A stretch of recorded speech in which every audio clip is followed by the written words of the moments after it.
Welcome to Harvest Mission Community Church. You are listening to one of our sermons.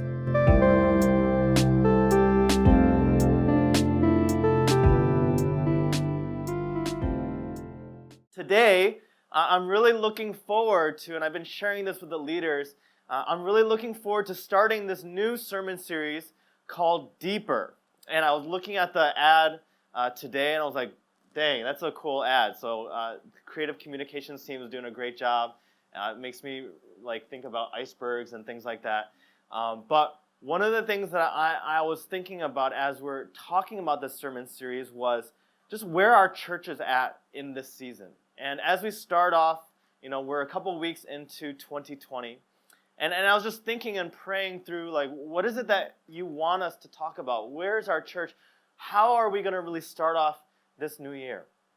And for some of us, we look back, and some of us, we might have set New Year's resolution goals. Some of us are very anti-New Year's resolution, right? So say, instead of setting New Year's resolution, I'm going to set goals for the new year, right? But they're exactly the same thing. And you're saying, okay, I want to get into my relationship with God. I want to develop my work. I want to get a 4.0 GPA. There's so many things that I want this coming year. But one of the things that oftentimes gets left behind, or we just go through the motions to do the same thing, is in our relationship with God, in our spirituality. Some of us, we just received Christ, and so it's been an up and down season, but we're still at the very surface level of our walks with God. Some of us, we've been walking with God for several years, 3, 4, 5, 10, maybe 15, 20 years or so. And somewhere along the line, we've gotten comfortable with where we are, and we've hit this plateau, and we just can't seem to get through it. We can't seem to continue growing. We just see our Christian life as a series of meetings that we just come every Sunday, we do our worship, we hear a sermon, we fall asleep. I can see you, don't worry. And then we just go on and live the rest of our life and nothing changes. And we're wondering, God, why? Is it always going to be like this? And it just becomes another part of our weekly routine that we engage in. But there's something about going deeper with God. There's something about who God is and what He stands for that in God's Word, and when we see just Scripture, and we see stories of who God is and all the people of old that have experienced God in a powerful way, we realize there's something more to this Christian life than what we just experience on a day-to-day, on a week-to-week basis. There's some deeper level of a relationship with Him that we need to experience that we haven't gotten quite yet. Just like oftentimes when we use the iceberg analogy, that the relationship with God that we see, the experience that we have, we've only experienced maybe 10% above the surface, but there is so much more below that we need to experience. And so as we start this sermon series called Deeper, I just look into some of us the definition of the word deep. And I know many of us, we know the definition, but as we look into some of these definitions, it really helps us to understand what is it that we're really going to talk about.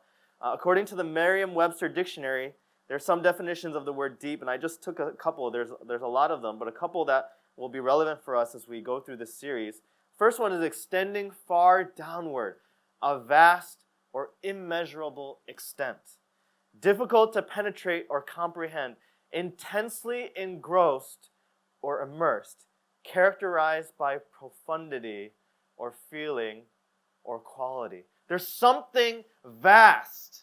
There's something that is hard to penetrate. It's sometimes difficult to comprehend.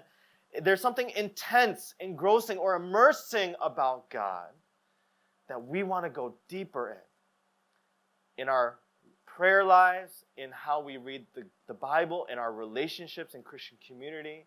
There's something so deep, so profound about this God that we want in this journey in the next 5 weeks that we're going to talk about in this sermon series. And so today we're going to start, and it's going to be a 5-part series. So today we're going to be talking about going deeper in fasting and in prayer. Next week we'll talk about going deeper in God's Word.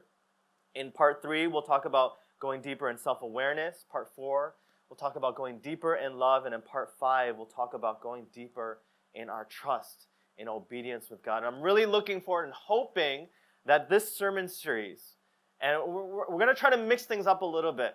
I'm going to try to share a little bit shorter, so pray for me, because pastors can talk for a very long time.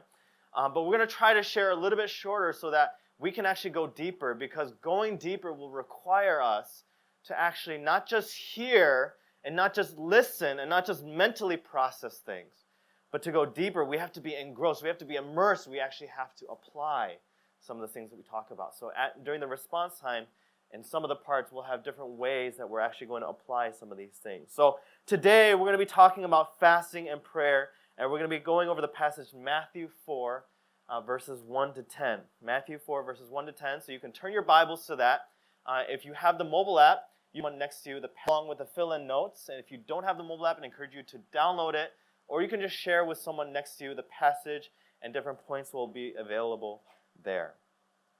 So I just wanted to start with this brief question. The first question I wanted you to think about is, what would you be willing to give up for $1 million? What would you be willing to give up if someone offered you $1 million? And not a million Hong Kong dollars. Let's say $1 million US dollars. So that's like 7.78 million Hong Kong dollars. Or the other way to ask this question is, what would you be willing to do if someone gave you $1 million? And kids oftentimes ask this question, and it becomes, this really gross game of would you rather, for this or for that. And it's a very extremely hypothetical question, because I don't know about you. I've never had anyone offer me $1 million to do some weird, crazy stuff. But what ends up happening is when we begin to desire or imagine this, there are a lot of things that we start to entertain that we would do that we would never do normally, right? Things that, we will be totally grossed out with on a normal day-to-day basis, but that for the sake of getting $1 million, we will be very willing to do. And so I want to show you this video of two people who are doing this survey of different things, and they'll show pictures. I wish the pictures were a little bit longer, but they're brief, but you can see it. They're talking through, what would I do? What would you do for $1 million? And there's some really gross things, but hopefully you kind of pay attention and see if that's something you would do. So let's watch this video together. It wasn't money. What if it was anything else that you desired, the greatest desire that you have in this whole wide world? Would you be willing to not just do those nasty things, but would you be willing to give up your food, your comfort, your relationships?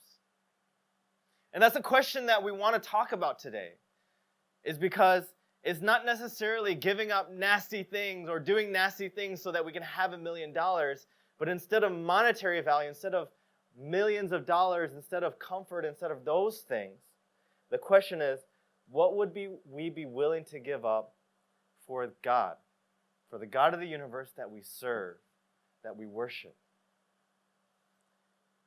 Because we desire God more than anything else. That God is so desirable. God is so something that we yearn for so much that we would be willing to go to any extent to know Him, to understand Him, to trust Him, to learn about Him, to be near to Him. And that's what we want to talk about today, is how do we go deeper with God through prayer, through fasting?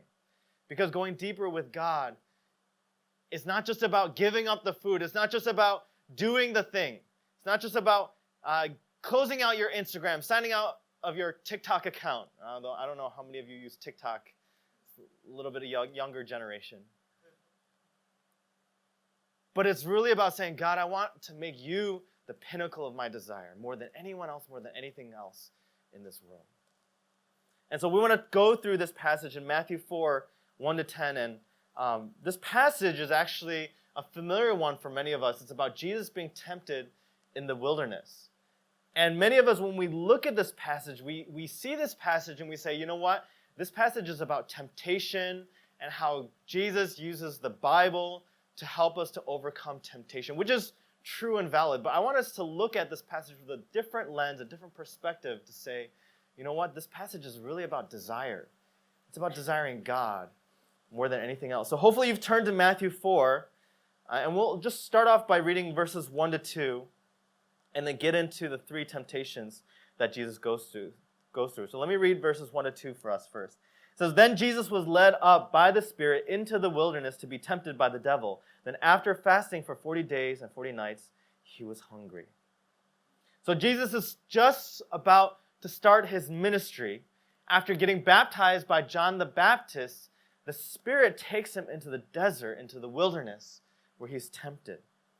And one thing that I miss oftentimes when I was reading this passage that I noticed this time around, we noticed that in verse 2, Jesus was fasting for 40 days and 40 nights. Usually I just jump to that point, like Jesus in the wilderness, and then Satan is there, and he's like, I'm going to tempt you with these things. But I don't know why I missed this, where he was fasting right throughout the whole time. Before Satan tempts him, he was fasting for 40 days and 40 nights. And it's in the context of fasting.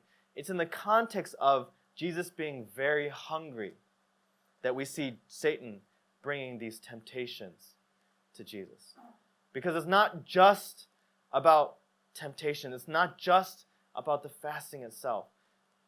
But it's the end to which fasting and prayer brings Jesus Christ to that we want to look at. And I want to share this quote from John Piper and he's to God, and I'm going to quote this a couple times throughout the message this morning.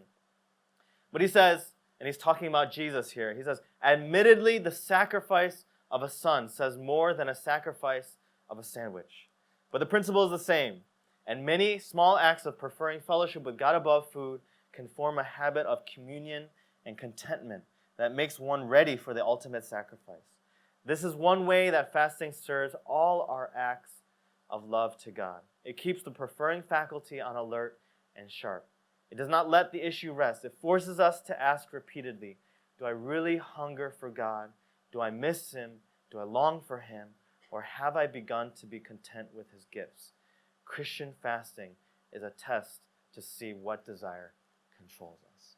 And that's what we want to get at today, is do we really hunger for God more than anything else? So let's look at the 3 ways that Satan tempts Jesus and 3 ways that we want to go deeper in. So what are the 3 ways that Jesus is saying we want to desire God more than X, Y, and Z? So the first point, we want to see that Jesus says it's more than satisfaction. We ought to desire God more than satisfaction. Let's read verses 3 to 4. Let's continue on. It says, "And the tempter came and said to him, 'If you are the Son of God, command these stones to become loaves of bread.' But he answered, 'It is written, man shall not live by bread alone, but by every word that comes from the mouth of God.'" So in each of these points, we're going to go through each of the temptations. And what we're going to do is first look at the temptation and then see how Jesus responds by exposing the real desire that Satan is trying to pick at and show us what the real desire that we ought to have is. So the temptation here that we first see in this verses 3 to 4, we see that the devil tempts Jesus to turn stones into bread. Now, what's the significance of bread? Why bread? Well, of course, since he's fasting, Satan is trying to tempt Jesus to eat. And bread, I guess, in the Middle East is a source of sustenance. It's like the basic unit of food. It's like rice in Hong Kong or rice in Indonesia, right? He's saying it's with everything. And so when you look at the temptation, he's saying, I want you, Jesus, to somehow get out of this mode of fasting so that you can actually sustain yourself, be satisfied because you're hungry, cure your hunger cravings. And so what is Satan trying to get at? The devil's elevating the desire for personal satisfaction, the desire for nourishment, the desire of the flesh that he has, the hunger pains that he has. He's saying if you turn it to bread, then you're going to be satisfied. If you turn it to bread, then you will be sustained. You'll be nourished. You'll have everything that you need to move forward. And some of us, we might be fasting for the first time, and we're going through this one desire fast for the next 12 days. And for some of us, this is going to be a real experience. Those hunger pains that you're going to feel, you're going to be wow. Even if you're fasting from meat, You won't realize how much you crave meat before you started to take it out of your diet. I don't know how many of us tried fasting from either one meal a day, or some of us, we did liquids before. And I think the first time I did it, I was stunned at how much I thought about food throughout the whole day. It's incredible. Like, literally, you walk around and every single day you're like, oh, what food should I eat today? Oh, sushi sounds really good today, you know? Or like, oh, meat, I want meat. And then it just like constantly occupies your every single thought. And I was just blown away by how much I thought about food. And I didn't realize, like, do I normally think about this? Do I like normally go? And I started to realize I actually do. I was visiting the U.S. home with family, and it was the funniest thing. Like, we would be having lunch together, and then immediately after lunch, I would ask, and I realized this is how I grew up. After lunch, me and my brother would ask, "What's for dinner?" You know, like, "Mom, what's for dinner?" You know, and then I don't know. I just realized, like, the thought about food, even though I don't consciously think about it, like, it's always on my mind. Because it's such a basic human need that we have. And when we think about this basic human need, it just drives us to do everything that we do. Like, we go looking for food. We go looking for sustenance. We have these cravings, like, oh, I'm really craving like meat today, or I'm really craving Italian food, or I'm really craving like jjajangtang, or whatever it is. And those things really drive us. Those things really dictate our behavior. And when we think about it, it's not just food. It's not just the sustenance of food that drives us, but there's deeper levels of desire that drives us in a similar way every single day. Things like anything that's related to sustenance, things like financial security, things like your career, things like your family stability. The level that we think about those things is almost the equivalent to what we think about food. For many of us, we're working, and the thing that we cannot get out of our minds is, man, I need to get this level of salary. Or I need to get this kind of job that will sustain me for my future. Or I need to have a salary enough that I can afford rent in Hong Kong because it's impossible, or eventually to be able to buy a flat. And those are the things that just consume our minds, because what? It's our sustenance. It's what's going to sustain us, because we need a shelter. We need a home, a place to live. And we desire those things. And there's nothing wrong with those desires. But what Jesus' response is very interesting. He says, and let's look at Jesus' response. He says, man shall not live by bread alone, but by every word that comes from the mouth of God. And there are two words that I want to focus on in this quote. And then he actually quotes Deuteronomy, the book of Deuteronomy, all throughout these passages. The two words I want to focus on, the first is the word live. Satan is tempting him. He says, turn stones into bread. And he doesn't say, like, oh, for life. He just says, oh, maybe you can just satisfy your hunger. But Jesus takes it to the end, and he says, you know what? It's actually about life.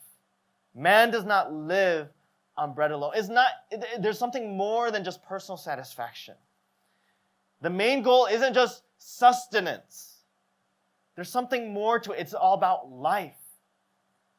If you desire true life, you can't find it simply from bread. You can't find it simply from sustenance. And the other phrase he says bread alone. He doesn't acknowledge you don't live on bread. He says you do live on bread, but you don't live on bread alone. There's a deeper desire. There's something more than bread that will give you true life. And we know that it's Jesus Christ ultimately. He is the way, the truth, and the life. But when we think about these words, I wanted to give us the reference for what Jesus is quoting. He's quoting from Deuteronomy chapter 8, verse 3 in the ESV. And in the highlighted portions, let's read it all together. It says, and he humbled you and let your hunger and fed you with manna, which you did not know, nor did your fathers know, that he might make you know that man does not live by bread alone, but man lives by every word that comes from the mouth of the Lord. What is Jesus referring to? He's referring to the Israelites who came out of Egypt.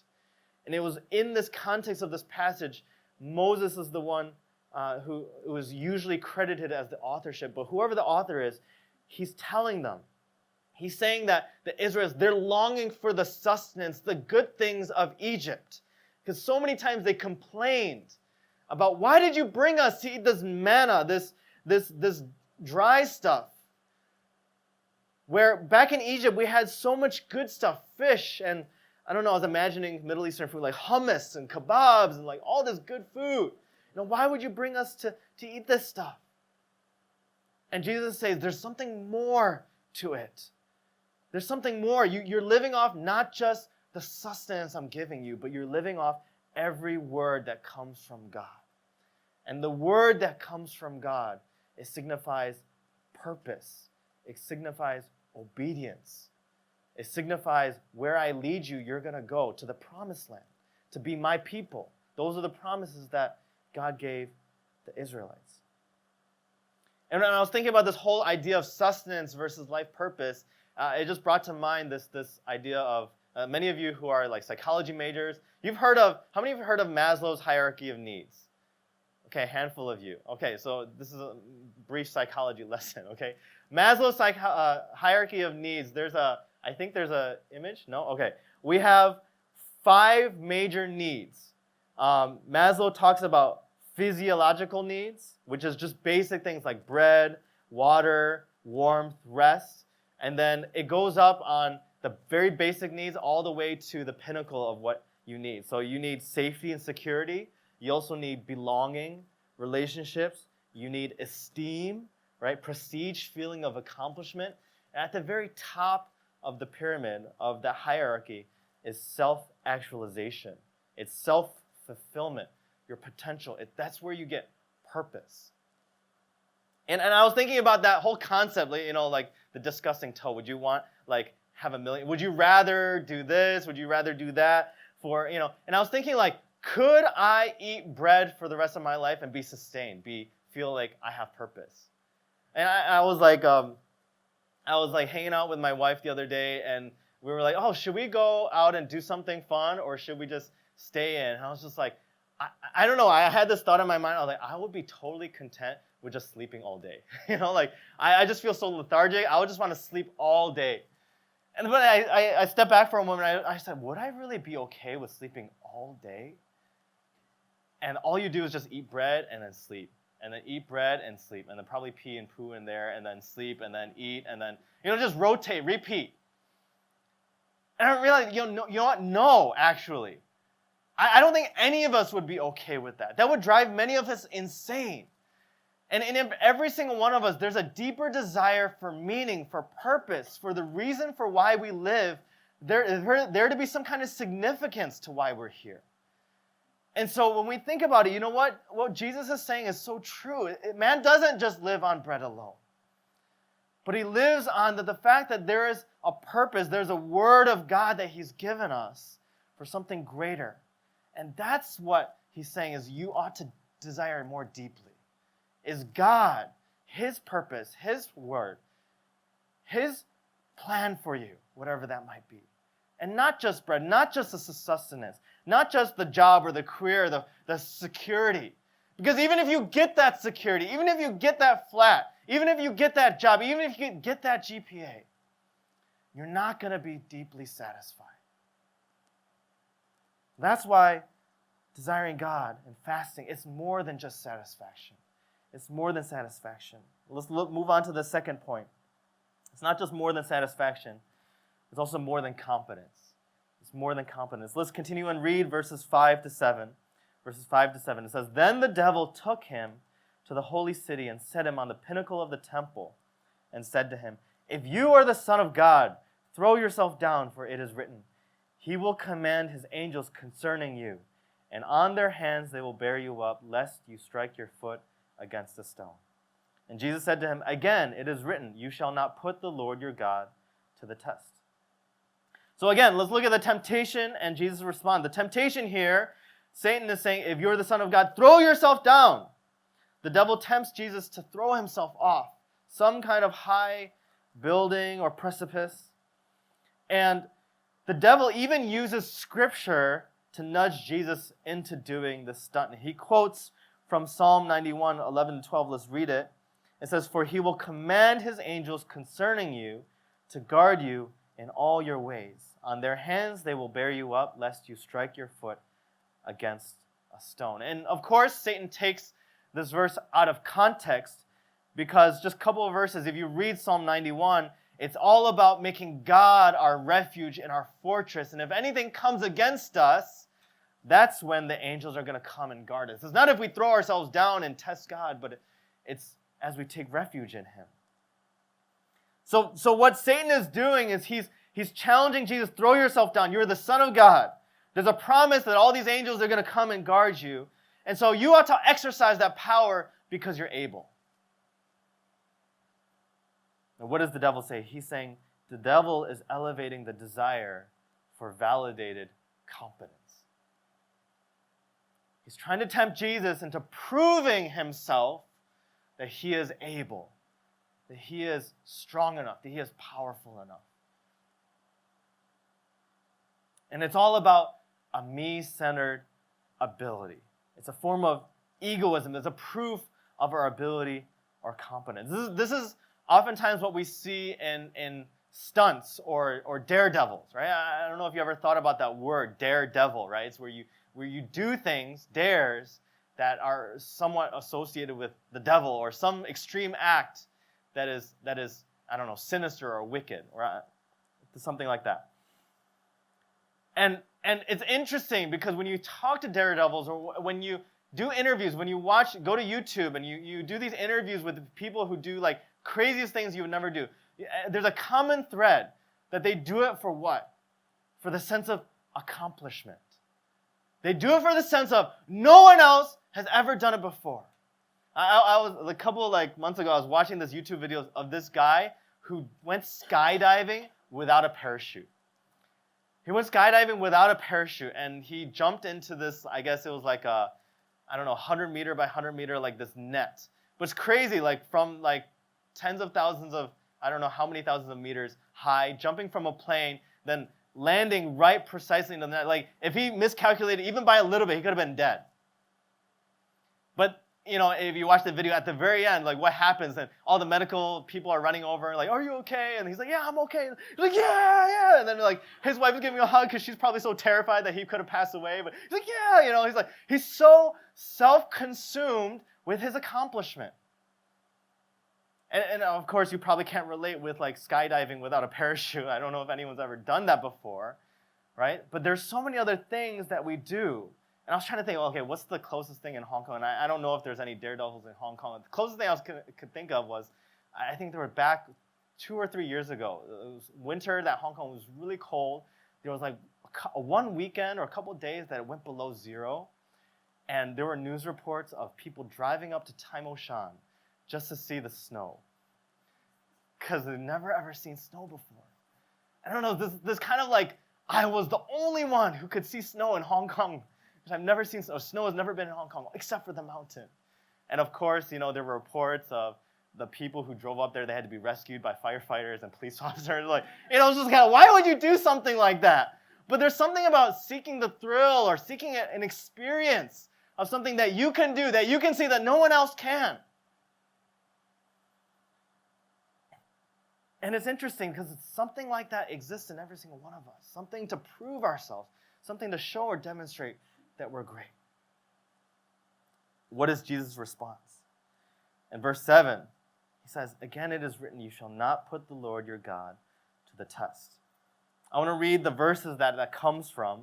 He quotes Deuteronomy 6, verse 16. He says, you shall not put the Lord your God to the test as you tested him at Massah. Well, what was Massah? What happened there? If we go back to Exodus chapter 17, verse 7. This is when the Israelites were actually arguing with God because they were thirsty, because as they were going through the desert, they didn't have water. So in Exodus 17, verse 7, he says, and he called the name of the place Massah and Meribah because the quarreling of the people of Israel, and because they tested the Lord by saying, is the Lord among us or not? And it's interesting, Jesus responds this way because in the book of Matthew oftentimes uses so many Old Testament references because it was written to a Jewish audience. And the Jewish audience that was familiar with the Old Testament, they would have known that this was the context that Jesus was speaking these verses into. And so what the Israelites were really doing was not only were they testing, but they were complaining against God. And what they were doing is when they were complaining against God, they were questioning what? His competence. They were questioning his ability. They were questioning his reliability to sustain them, his reliability to be able to do something.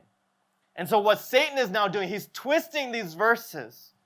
And he's saying, if you do not see God working in your life, as the Israelites did not see God working in their lives, he's saying, take things into your own hands.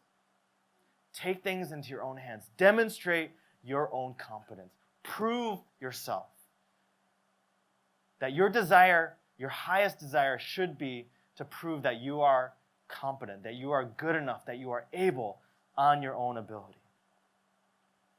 But we know, and we look at so many other references in Scripture, that this is completely opposite of the gospel message. The gospel doesn't say you are competent and therefore you are accepted. It doesn't say you are competent and therefore you are loved. It doesn't say you are competent and therefore you will go to heaven. It says if you have faith, regardless of who you are, regardless of what you've done, that God is competent enough to love you, to die for you, to care for you, to provide for you. We see this so many verses. For God is working all things for the good in Romans. He says nothing is impossible with God. Paul says in Corinthians, he says, for my power is made perfect in your weakness. Even Jesus himself, when he was on the cross, the Jews criticized him. They said, if you are the Son of God, bring yourself down. And he didn't. Why? Because he believed that God's competence was good enough for him. And the question for us is, how much are we desiring our own competence for ourselves? How many of us, we're so insecure, so worried about what our bosses are going to think of us this coming year? Our performance review evaluation did not go well this past year. Some of us, we went back home to our families. We got a lot of criticism. And a lot of that criticism, for better or for worse, was a lot of, you're not good enough. You know, like the Asian parents, like, you come home like, you gained weight. You look fat. You know the auntie that does that, right? Or the cousins, like, why did you gain so much weight? And then all of you are like, oh man, I gotta like lose weight. Or like, you know, it just doesn't make you feel good about yourself, right? And there's so many things that are told to us about our competence or our looks or our abilities that we draw, and we start this new year and we're thinking, oh, that's what I desire. I desire to be better. I desire to be stronger. I desire to be skinnier. I desire to be better at work. When God is saying, whoa, wait up. It's the complete opposite of what I want from you. I want you to rely on my competence, the cross of Jesus Christ. I want you to desire God more than anything else. And so this coming year, instead of doing more OT, instead of trying that new diet, and instead of like saying, oh, I'm going to do this more so I can get that 4.0 GPA because I got to make up for my 2.0 GPA, you know? Like instead of thinking those things, let's say, you know what, God, I want to trust in you. I want to see you work in my life instead of me work in my own life. So more than satisfaction, more than competence, the last thing, quickly, that Jesus says, is more than everything else in this world, and oftentimes connected to material possessions, more than everything else. Let's finish off and read verses 8 to 10. It says, again, the devil took him to a very high mountain and showed him all the kingdoms of the world and their glory. And he said to them, all these I will give you if you will fall down and worship me. Then Jesus said to him, begone, Satan, for it is written, you shall worship the Lord your God, and him only shall you serve. Again, last temptation. We see the temptation here the devil tempts Jesus with is all kingdoms, all the kingdoms of the world and their glory. So the devil's tempting Jesus with everything in the world. All these things I will give you if you fall down and worship me. So the devil here, he's elevating the desire for worldly materialism, for possessions, for power, for authority. When we think about this temptation, we realize worship, and the ultimate thing is worshiping Satan, which is what Satan wants Jesus to do. Worship is also a form of desire. It's all about what that person can give you when you're in that relationship with him. And we see this all throughout the Psalms. That worship, when we look at the Psalms, we see Psalm 63. It's all about like, I thirst for you. I'm hungry for you, God. That's a form of worship. We see this in the world too when we think about celebrities. I don't know if there's any celebrities that visited Hong Kong recently, but anytime we have celebrities that come, like we see all the fans like reaching out, like come, and all you want to do is you want to grab them, you want to touch them. For what reason? It's a form of worship, because there's a part of connecting with that person that we feel like we're gonna get something. I saw this. It was actually a meme, but it happened to Pope Francis, Catholic Pope. And he was walking around, and there's so many crowds, and there's something, special about the Pope in the Catholic Church and in their theology where the Pope has some special status. So all these people were gathering around, and there's this one lady. It was so interesting. There was one lady that he was like shaking hands and trying to, greet a couple people. This one lady just grabbed his hand and wouldn't let go. And then the security guards like came, no! And then Pope was like, oh! It was like really interesting. You go look it up on Google. But it was something about like just wanting to touch him, that somehow feeling like, oh, there's going to be some kind of power or blessing or favor that comes upon our lives. And I don't know, like I remember in undergrad too, like I would think that like different Bibles have different powers, Like I saw like, there were a couple of times where like I was on a missions project with some of the pastors, and I would like look at that pastor's Bible and it would be like super worn down. Of course, like myself and Pastor, we don't use physical Bibles, so we don't have like worn down Bibles. But I would see the worn down Bible, and I would like open the Bible and like, whoa. Like if I read this Bible, man, I'm gonna grow like crazy. There's something special about this Bible that is gonna help me get to that next level. Or like, man, I'm gonna be blessed in everything that I do. And I don't know, like we just make these weird associations. And it's so interesting how like subconsciously, we don't even realize it, but we give into the very temptation that Satan wants us to believe, that he's tempting Jesus with.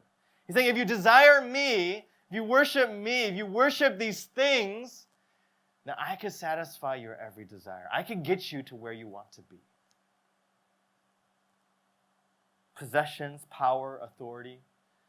So when we think about like that $1 million, it seems trivial, like why should I suck on a toe? If I can get all these other things, as long as I have these possessions, as long as I have this power, these material things. Let's see Jesus' response. He says, you shall worship the Lord your God, and him only shall you serve. This comes from Deuteronomy. He's quoting Deuteronomy 6, verse 13. So let's read verses 10 to 13 in Deuteronomy 6. And again, read the highlights together. It says, and when the Lord your God brings you into the land that he swore to your fathers, to Abraham, to Isaac, to Jacob, to give you with great and good cities that you did not build, and houses full of all good things that you did not fill, and cisterns that you did not dig, and vineyards and olive trees that you did not plant. And when you eat and are full, then take care lest you forget the Lord, who brought you out of the land of Egypt, out of the house of slavery. And let's read verse 13 together. It is the Lord your God you shall fear. Him you shall serve, and by his name you shall swear. It's God's name you shall fear. It's another reverent fear, which is synonymous with worship. Him you shall serve. And so what Jesus is saying, and of course, we don't see the context until you read the bigger part of Deuteronomy, but he's saying, look at all the things that I've given you. Look at all the things that God will give you. He's going to give you everything that you need. So it's interesting that when you desire all these material possessions, we don't remember the fact that actually, who is the one that gave it to us in the first place? Like, it's so easy in our Christian lives to desire what? The gifts of God, but really forget who? The giver. And so what this passage is saying is, like, don't forget All the cities that you did not build, the houses that you did not fill, the cisterns you didn't dig, the vineyards and olive trees that you did not plant. When you are full, be careful, because you might forget God, who was the ultimate one who gave you all these things. So don't desire the things, because the things will run out. The things are temporary. But it's God who is everlasting, who will always be there, who will provide for you everything that you need. I mean, I know for myself, it's been so easy to complain about work. It's been so easy to be like, oh, man, if only I had a better job. If only my colleagues were a certain way. And I've been sharing with you throughout my messages just my struggles with work. And there have been so many times I just felt like, God, I just want to quit. Like, I don't want to spend another day because I'm not satisfied. There are all these things that are not right. And then just recently, I actually had a day event. And I don't know why my perspective just changed in that instance, because we had a really great event. You know, we had a good time with colleagues. And I don't know, in that moment, God just reminded me, you know what, Bo? Like, think of the whole journey that I brought you on in this job that you have. How you got the job. And some of you know the story of how I got the job. I fell asleep in an interview. I shouldn't have gotten the job, but God still gave me the job. You know, it was like crazy. It was really a God thing, right? If you ever fall asleep in an interview, you get a job, it's a God-given job, okay? And even the fact that we were able to have life group because I had that job. We had nowhere else to meet for life group. But my boss allowed us to meet as a life group in that place. For that whole first year, he provided. And to have the flexibility to be on campus, to be with the students. Like, I don't know, there's things I just cannot deny that weren't coincidence. I realized, you know what, it was all God. For me to realize, and you know, I realized I forgot. I forgot who God was, that he was the giver for the job that I had. And it's so easy to be ungrateful for the things that I have because I'm so focused on the current circumstance, the current feeling that I have. How I don't have all these things, God. But I forgot that, you know what, God, I still have you. And you will give me the good things that I need. And I'm wondering, what are those things for us? What are the things that we're unsatisfied by? What are the things that we feel incompetent in? What are the things that we feel like we're still lacking, material possessions or circumstances, that hinder us from saying, God, I want to desire you more than anything else? And the reason why they hinder us from desiring God is because we're so satisfied. We're so easily satisfied with those things. We forget who it is that really is giving us those things to begin with. John Piper, I put together two quotes that he mentions, but they really work together well. And he talks about this. He says, the greatest enemy of hunger for God is not poison, but apple pie. I don't know if you had apple pie. It's really good. It's not the banquet of the wicked that dulls our appetite for heaven, but endless nibbling at the table of the world. It's not the X-rated video, but the prime time dribbling of triviality that we drink in every night. So it's not those things. It's not those really attractive things that we oftentimes categorize. It's the mundane. It's the daily things that we desire. Let's continue on. He says, if you don't feel strong desires for the manifestation of the glory of God, it is not because you have drunk deeply and are satisfied. It is because you have nibbled so long at the table of the world. Your soul is stuffed with small things, and there's no room for the great. And isn't this many of us been so satisfied with the everyday, so satisfied with the sustenance, the satisfaction, so satisfied with getting our own competence to the next level, so satisfied with the things, the material possessions, the power, the authority that we can acclaim for ourselves, that we have no more room for desiring for God. And I'm hoping that that's why we're going on this fast. That's why fasting is not about just doing the food. Yes, removing the food is the trigger, it's the spark. But it's really about identifying the desires that are not of God. To say, you know what, God, I want to replace those desires with you. Food, social media, no meat, all that, those are just methods. Those are just tools. There's nothing magical about those things. But it's removing those things that will trigger us to realize, you know what, God, I want you. I want you. I just want to close with this. I'm not going to read it, but I just want to describe to us a parable that Jesus talked about in the Gospels. And it's the parable of the great banquet. And it's where God invites his disciples to a great feast. And in this great feast, he's inviting people. He's inviting so many different people. And in this invitation, so many people are rejecting him. They're saying, oh, I just got married, or oh, I have this other thing, or I have to tend to my flock, or I have so many other busy things that I need to tend to, and so I can't make it to that great feast. And what ends up happening in the parable is that Jesus says, forget them. Bring in all the other poor people on the streets, the blind, the lame, those who are hurting, because none of those who are originally invited will enter into my kingdom. And it's right after that parable that Jesus actually says this in Luke 14. So you can later on read that parable in Luke 14. But right after the parable, the next verse, in Luke 14, verse 27, in the NIV, it says, and whoever does not carry their cross and follow me cannot be my disciple. When we think about desiring God over everything, it's not just a matter of like one desire is better than another. Oh, like I just need to seek God a little bit more.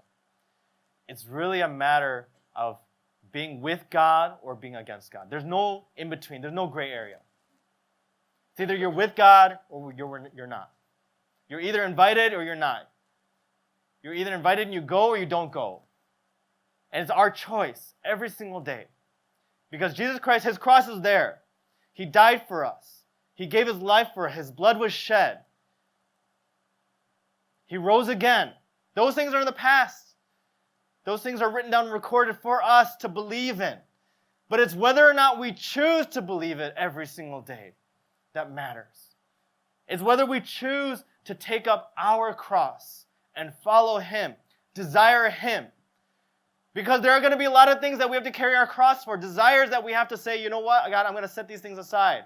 I'm going to set this sustenance, I'm going to set this materialism aside. I'm going to set this competence desire aside because you're so much greater. Every single day we do that. That's part of following Christ every single day. And I'm hoping that as we begin this fast, that will be our desire. We will say yes to God. Yes, I want to look at your cross. I want to follow you more than anything else. I want to believe those things. Not just say the sinner's prayers, but believe it every single day because you've been that good to me. And that's why I want to give us the one thing today. The one thing for this morning is going deeper in fasting means desiring God above everything. Going deeper in fasting means desiring God above everything.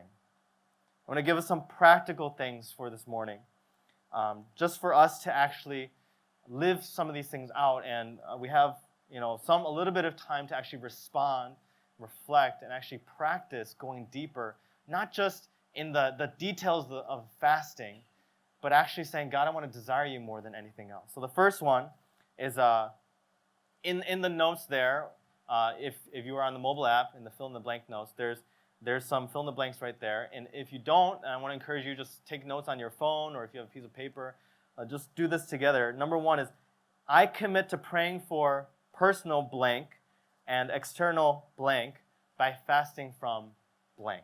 So as we begin this one desire fast, what I want us to do is actually make a commitment.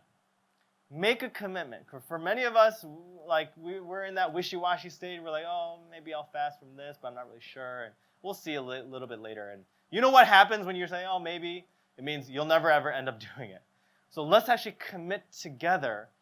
And I want us to pray for two things, because it's not just about removing things, but it's saying, God, I want you more. So there's something personal that we ought to be praying for. Maybe there's a decision you need to make.